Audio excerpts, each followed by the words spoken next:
Title, Huli na ang lahat, Merlin. Pag-X na dapat X na. Part 1, minsan, ang taong iniwan mo noon ay siya ring taong hindi mo na muling mahahawakan ngayon. Chapter 1, Ang pagbalik ni Merlin. Tumila ang ulan. Nakatingin si Merlin sa chatbox. Nanginginig ang kanyang mga daliri habang tinatype ang matagal na niyang gustong sabihin. Mahigit 1 taon na ang lumipas mula nang maghiwalay sila ni Dex, pero sa puso niya, parang kahapon lang nang maramdaman niya ang pagmamahal nito. Merlin. Hi Dex! Si Merlin to, sandaling tahimik. Nang bumalik ang reply, ramdam niya agad ang lamig ng dating mainit na boses. Dex. Merlin. It's me, Dex. Alam ko. My point is, bakit ka nag-chat? Sumakit ang dibdib ni Merlin. Hindi niya inaasahang ganun kabigat ang pagtanggap nito. Merlin. Uy! Grabe naman siya, nangangamusta lang eh. Dex. Yun lang? Merlin, I'm okay and I'm happy. Okay na? Mas lalong kumirot ang puso niya.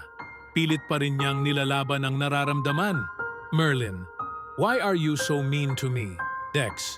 You know what, Merlin? Wala akong time para makipag-usap sa'yo. Merlin. Please Dex, mag-usap tayo. Dex.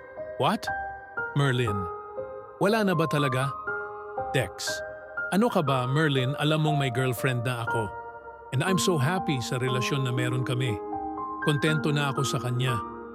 Tumulo ang luha ni Merlin.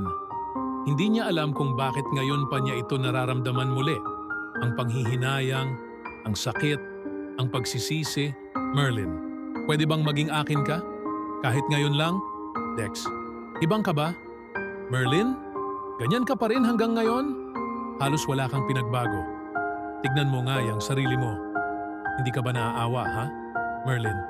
Dex, please. Willing akong maging kabit just to have you again. Please, Dex. Mahal pa rin kita. Mahal mo pa rin naman ako, di ba? Sabihin mo, please, tumigil si Dex sa pag-type. Sandaling katahimikan. Hanggang sa dumaan ang isang mensahe na parang palasong tumama sa puso ni Merlin. Dex. Oh, mahal kita. Mahal na mahal. Halos sa'yo nga umikot ang mundo ko, di ba? Pero anong ginawa mo? Tinapon mo lahat ng yon na parang walang halaga. Simula nang nakilala ko si Jane, lahat ng nawala sa akin, siya ang bumalik.